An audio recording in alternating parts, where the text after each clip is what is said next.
Okay, time for a wish list video. These are super fun to do, as you can imagine. I haven't done one in probably about a year. I went through a phase where I was doing them not quite a bit, but they were sort of like a regular part of my channel's programming. I just haven't done one in a while, and I made a pretty substantial wish list because I have been feeling sort of like I need some inspiration. I've been really interested in makeup again and wanting some fun new lip colors. I have been wanting to sort of not like throw away, but like start my skincare arsenal from scratch and just really focus on things that are sort of suited to me right now. My skin has been in transition, as I've been talking about in recent videos. I definitely had enough to put together a really substantial video for you today.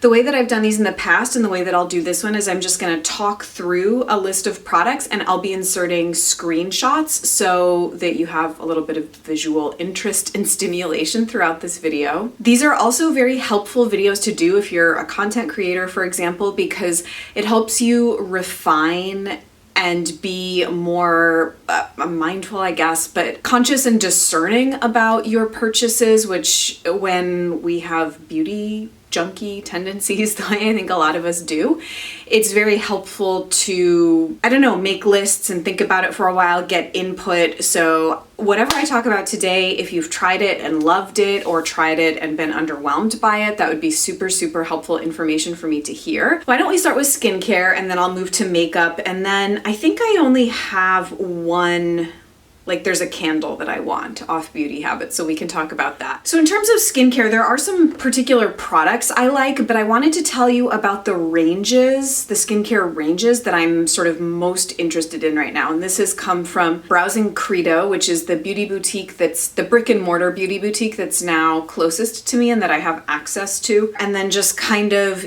sort of using my intuition to think about the ranges that I have tried in the past that my skin has responded to, given where my skin has been at. I've been dealing with ongoing sort of episodic dryness, dry patches. It'll get better, and then recently I've been having some dry patches right here. I've had to really sort of baby my skin, much more interested in sensitive skincare targeted lines right now. I actually have 5 brands listed, so I'm going to go through those brands sort of quickly at a surface level.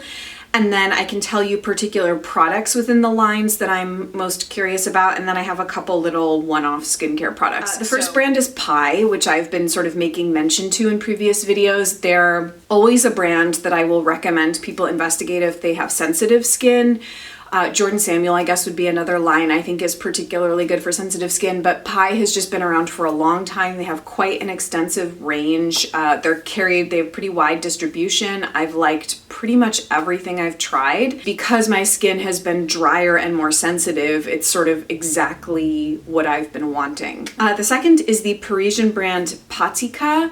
Patyka. They're carried at Credo. They're a Parisian eco beauty brand that's been around for quite a long time, I believe since the early 2000s. I mean, I love that they're French. They're a higher price point. It's definitely a luxury product, but I really like the sound of their products. I don't think that they're necessarily, I don't know enough about the brand, and I don't think that they're necessarily targeted towards sensitive skin, but I mentioned them in a previous video and got some good feedback on particular products to check out, and one in particular had been on my radar, and I was glad to hear something good about that. I'll come back to that in a minute. Arcona is another brand that I actually think is really underrated overall. I'm not sure, like, if you're super, super purist, like, they're not an artisanal line. They're more of a more cleanly formulated spa type of range. Like, it's a range you would find used in, like, a spa back bar to do facials. Like, I've known about the brand since the mid-2000s, and they're not sort of explicitly marketed as eco, but they are more cleanly formulated. I've just had really good success with the products I've tried. I've recommended them to people who maybe are not as into the sort of artisanal type of skincare, which is totally fine. I think we all have different wants and needs that ebb and flow. Okay, 2 more. Laurel. I know we all know and love Laurel whole plant organics, but I have just recently been feeling so drawn to going back to her range. It is a more artisanal line. She uses very, very high quality plant oils, essential oils, botanical extracts, but it's done in a way that feels very different to me than a lot of other botanical, sort of heavy, extract heavy, EO heavy brands. It's hard to explain. Like every time I use Laurel's products, it feels like there's a substantial quality to them. Her products really stay with me, if that makes sense. And then the other brand on my wish list is, on my skincare wish list specifically, is Suzanne Coffman. They have the range pretty much stocked at Credo. The packaging is quite, I guess it's appealing. It's very minimalist. It kind of reminds me of something you might see at a department store or like a Barney's or something. And it's very expensive. That's kind of the first thing you'll notice about the brand. It's expensive. I think from what I've seen and heard the most, it's a sort of an anti-aging focused line. Now let me quickly go back and tell you specifically the products on my wish list. So on my pie wish list is the Gentle Creamy Cleanser. I would like to get another creamy cleanser to interchange with Moon Aqua, which I love as a second cleanse or a first cleanse, but it makes a really, really nice creamy second cleanser. I've still been with great success using oils and balms as a makeup and SPF removal step, but a creamy cleanser as a second cleanse is so good. And if any of you follow Nerida Joy the way that I do, she's so big on cleansing the skin properly, and I could not agree more. I feel like my own skin really transformed when I finally started learning how to properly double cleanse. I'm very interested in the masks that Pi does. They actually have an AHA mask that I'm sort of curious about, although I don't use a lot of chemical exfoliants. They do a scrub that when I run out of my Trilogy Gentle exfoliant, I would consider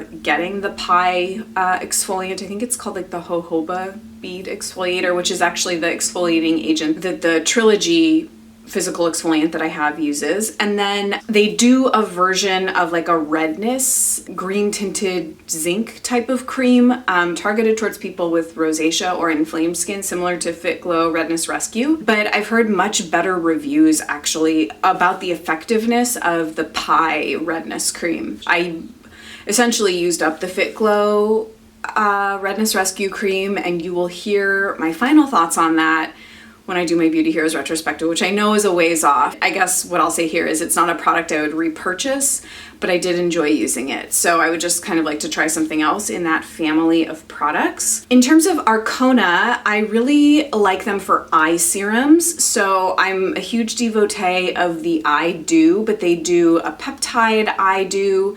They do like 2 or 3 moisturizing eye products that I'm very interested in trying.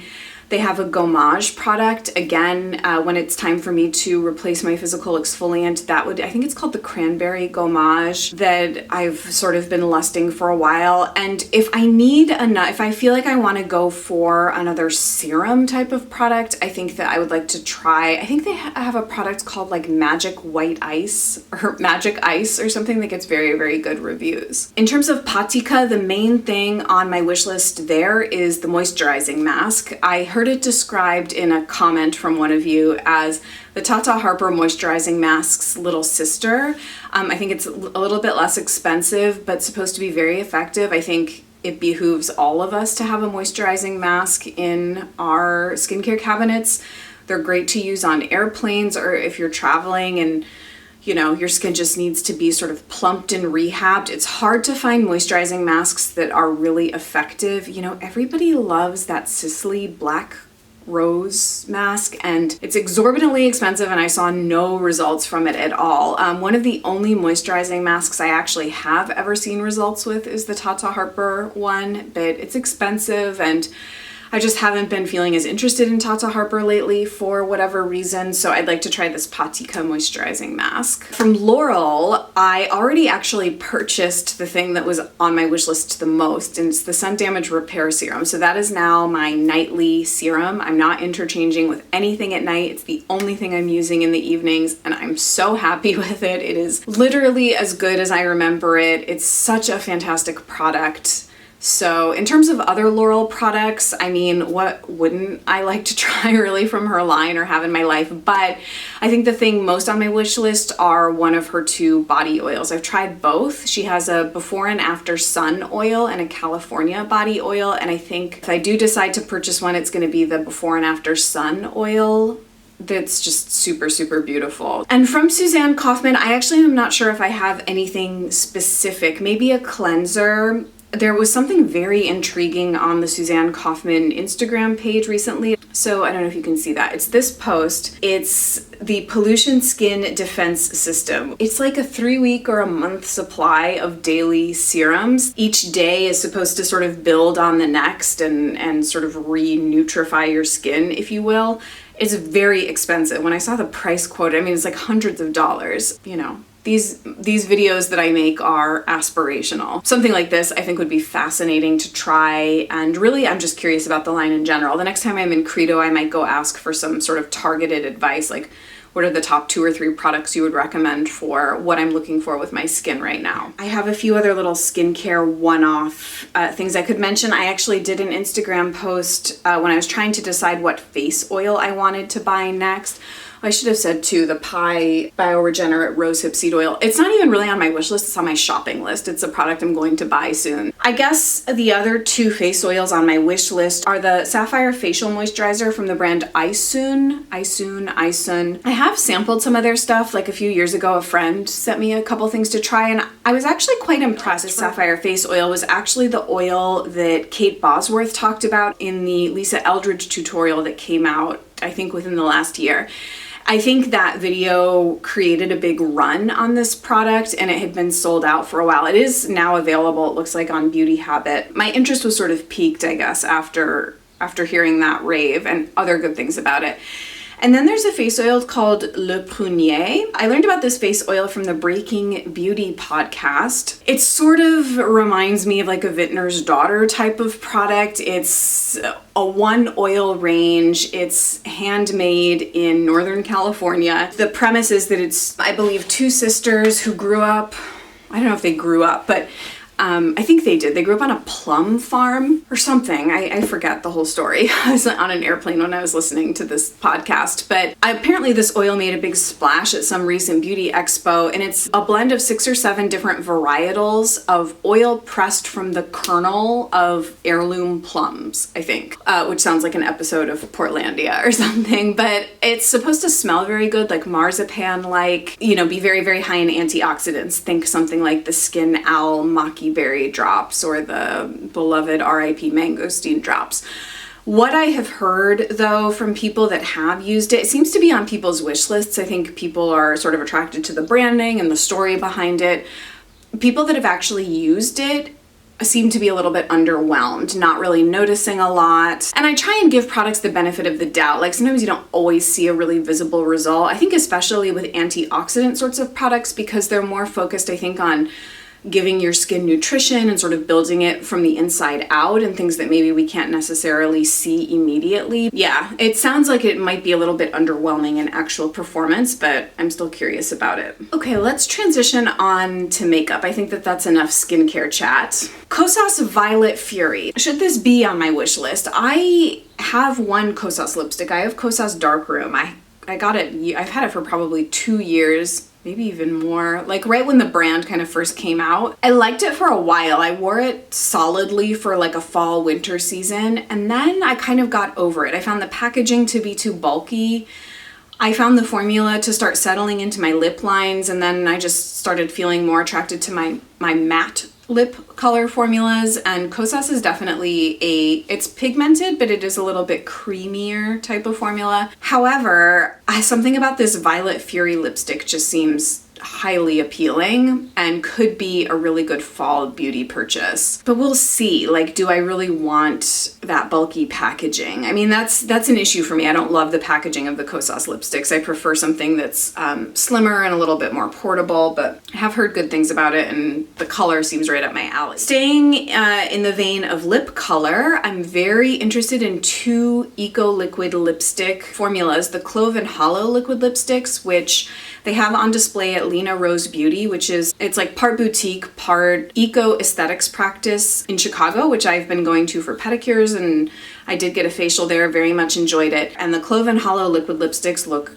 really intriguing. And then there's a brand that Credo carries called Spella, S-P-E-L-A. In fact, the next time I'm in there, I might pick up one to try. They have one that's like an orange, pinky, red, almost neon looking liquid lipstick that I think could be exactly the summer lip color inspiration that I've been looking for. And then they do a bunch of nudes, which are pinky nudes. I've been getting a lot of questions about the Cloven Hollow Concealer, as well as the Fit Glow Concealer. I would say neither are really on my wish list, to be honest. They're both quite heavy coverage from what I can tell.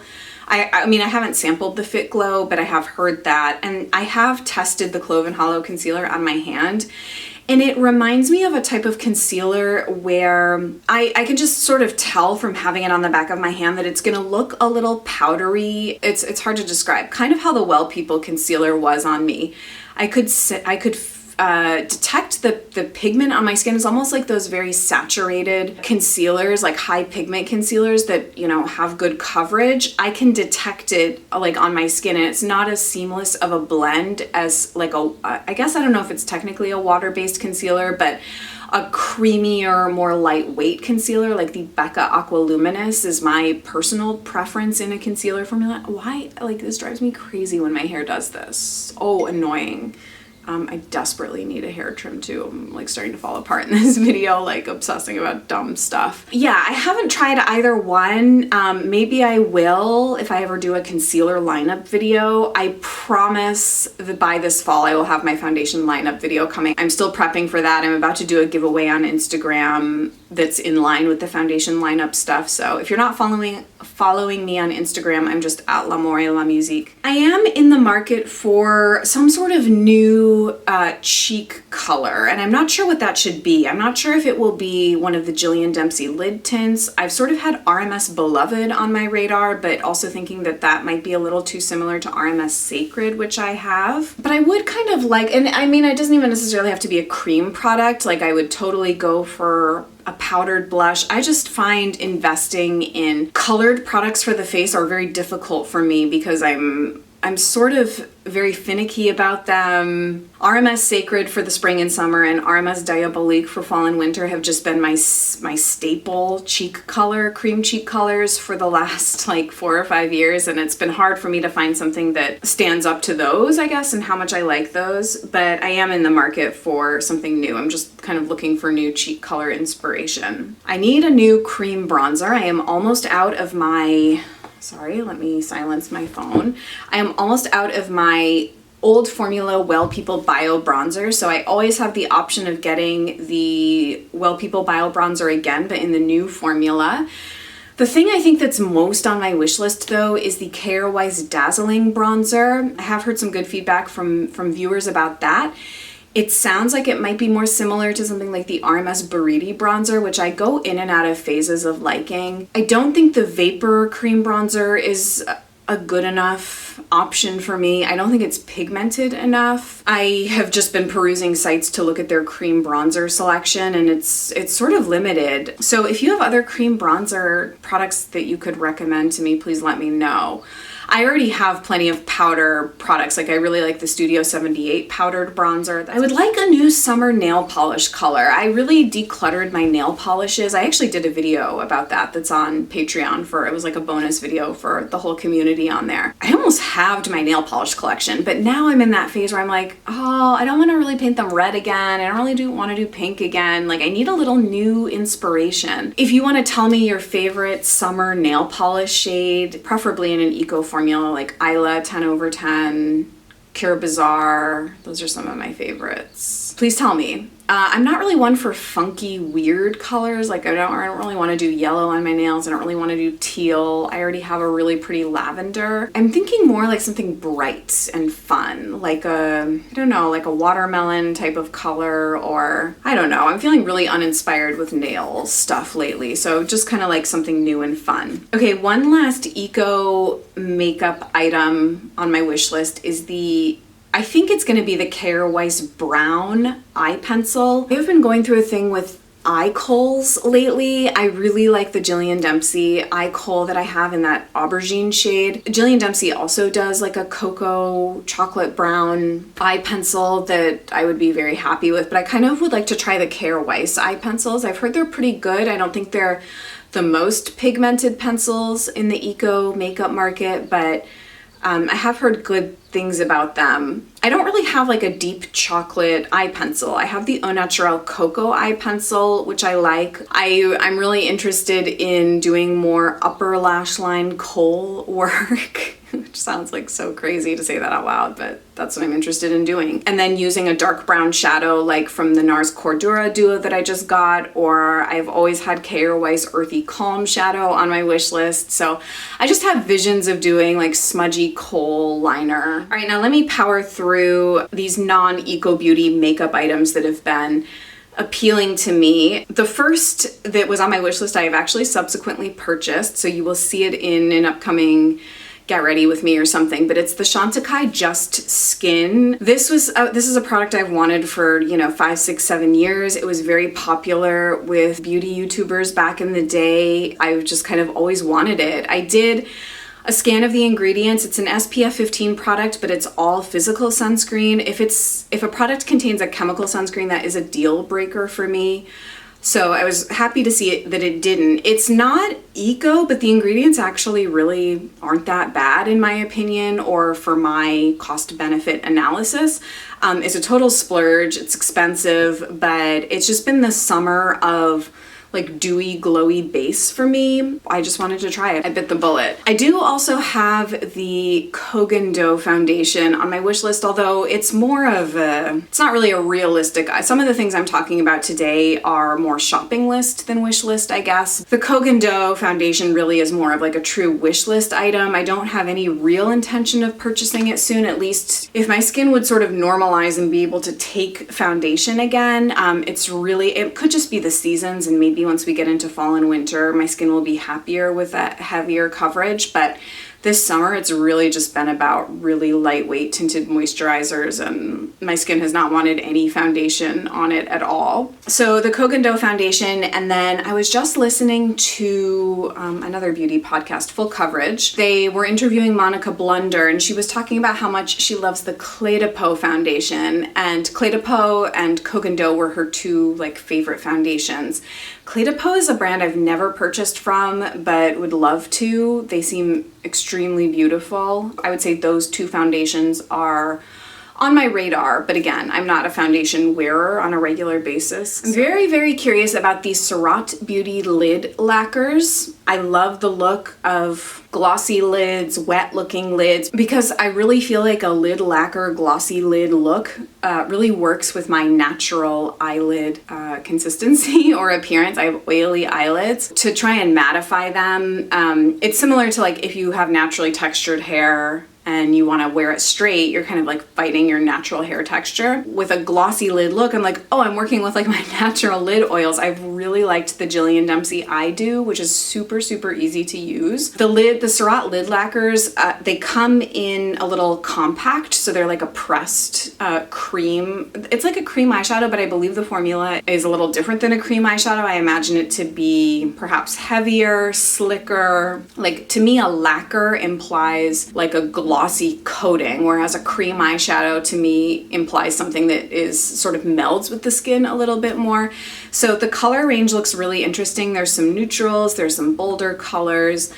So I'd be really curious to try one of those. I really am desiring a big powder brush. RMK is really the brand that I've zeroed in on, but you can't really get them in the US. I think that they are a UK based company. I know you can get them at Selfridges in London, and I was actually supposed to be in London in May, and I had plans to pick one up. That trip didn't happen. I went to Hawaii instead, so no complaints. Yeah, if I'm ever in London, RMK brushes are a line of brushes I've always been really, really interested in.